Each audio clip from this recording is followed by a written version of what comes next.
Hello student, good morning all of you. Welcome all the students.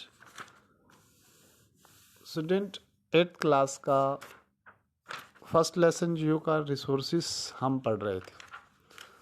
आज हम resources से जुड़े कुछ क्वेश्चंस जो हैं उनके बारे में स्टडी करेंगे। Resources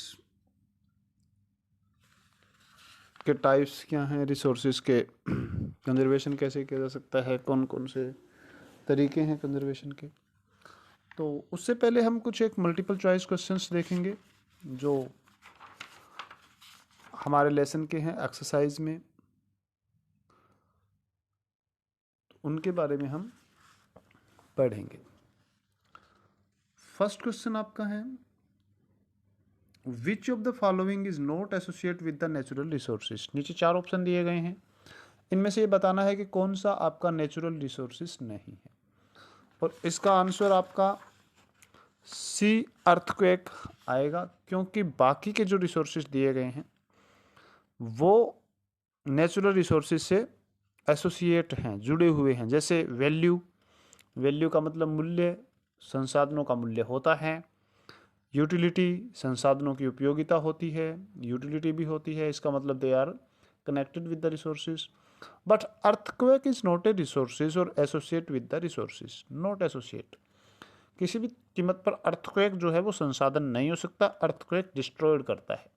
so earthquake is our answer, क्योंकि इसमें पूछा गया है which of the following is not associate. Associate नहीं है वो बताना है, और अर्थक्वेक किसी भी कीमत पर एसोसिएट नहीं है, तो अर्थक्वेक आपका आंसर आएगा। विच वन, सेकेंड क्वेश्चन आपका है, विच one of the following is a man made resources. Man made resources में स्टूडेंट हमने पढ़ा था कि जो ह्यूमन बीइंग जिनको क्रिएट करता है, रॉ मटेरियल का यूज़ करता है, अपने स्किल के द्वारा कुछ वस्तुओं का निर्माण कर लेता है, उसे हम ह्यूमन मेड रिसोर्सेज कहते हैं। तो ह्यूमन मेड रिसोर्सेज में हमारे पास ऑप्शन है फॉरेस्ट जो जंगल हैं आपके, प्राकृतिक नेचुरल रिसोर्सेज हैं।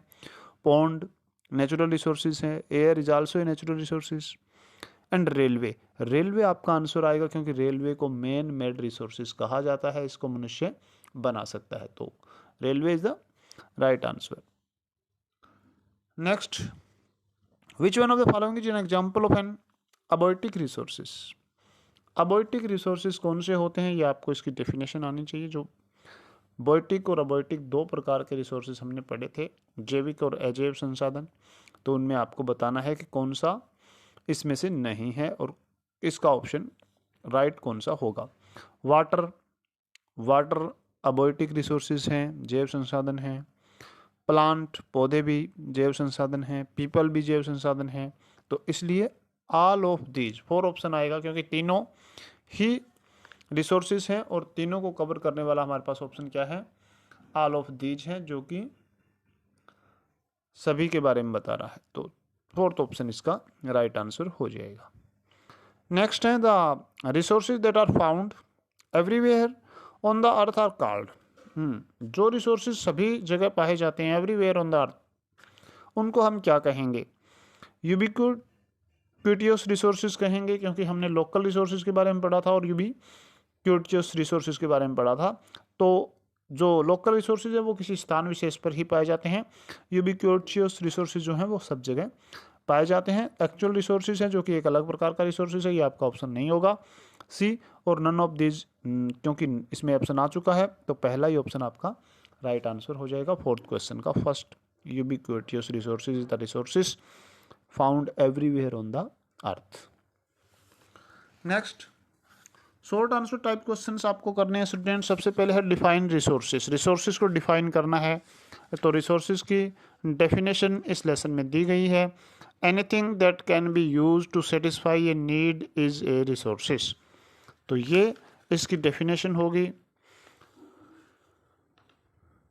जो कि आपकी दी गई है। The raw material that are drawn from the nature are used without much modification are known as the resources. जो लेसन शुरू होता है पेज नंबर 267 पे, वहाँ पे रिसोर्सेज लिखा हुआ है, तो पहली ही 3 लाइनें इसका आंसर होगी रिसोर्सेज तक, तो इसको हम रिसोर्सेज को डिफाइन कर सकते हैं।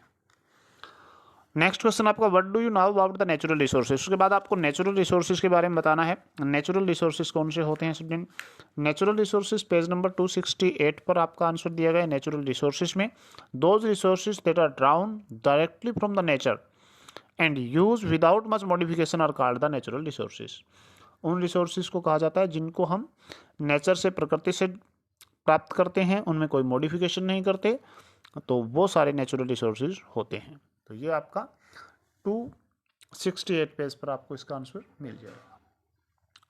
नेक्स्ट क्वेश्चन आपका है, what do you mean by the conservation of resources. Conservation of resources, संसाधनों का संरक्षण कैसे किया जाता है। कंजर्वेशन ऑफ रिसोर्सेज में हमने लास्ट में इस लेसन के डिस्कस किया था, ये हमारा टॉपिक था, लास्ट वीडियो भी इसी पर बना था।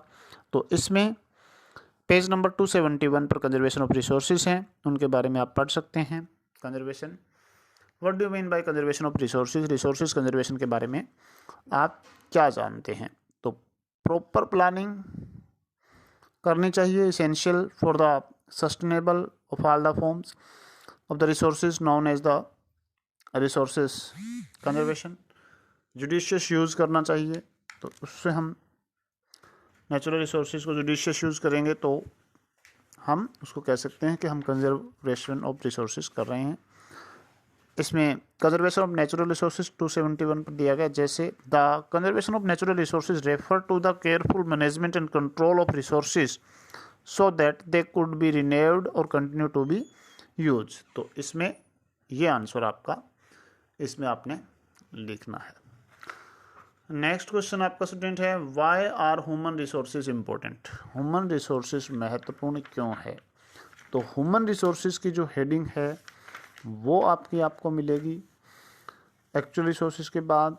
जो ह्यूमन मेड रिसोर्सेज हमने पढ़े थे कि ह्यूमन मेड रिसोर्सेज आपके, जिसमें एजुकेशन को शामिल किया गया था, जिसमें हेल्थ को और इंटेलिजेंस को शामिल किया गया था, तो उसकी हमें क्या बतानी है स्टूडेंट, इम्पोर्टेंस बताना है। तो उसका इम्पोर्टेंस आपको नेचुरल रिसोर्सेज में जब आप पढ़ोगे तो उसमें मिलेगा। ह्यूमन मेड रिसोर्सेज कौन से होते हैं। ह्यूमन मेड रिसोर्सेज में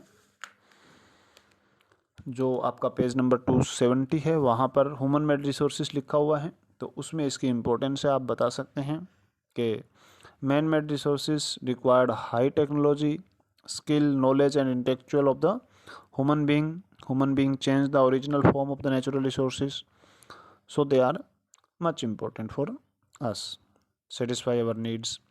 तो ह्यूमन रिसोर्सेज जो हैं वो इसलिए महत्वपूर्ण हैं। तो ये आपके क्वेश्चंस हैं, आपको यही क्वेश्चंस करने हैं।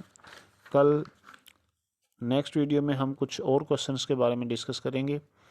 जो शॉर्ट आंसर टाइप क्वेश्चन और लॉन्ग आंसर टाइप क्वेश्चन है उनके आंसर भी आपको इसी तरह से लिखने होंगे। तो thank you, have a nice day.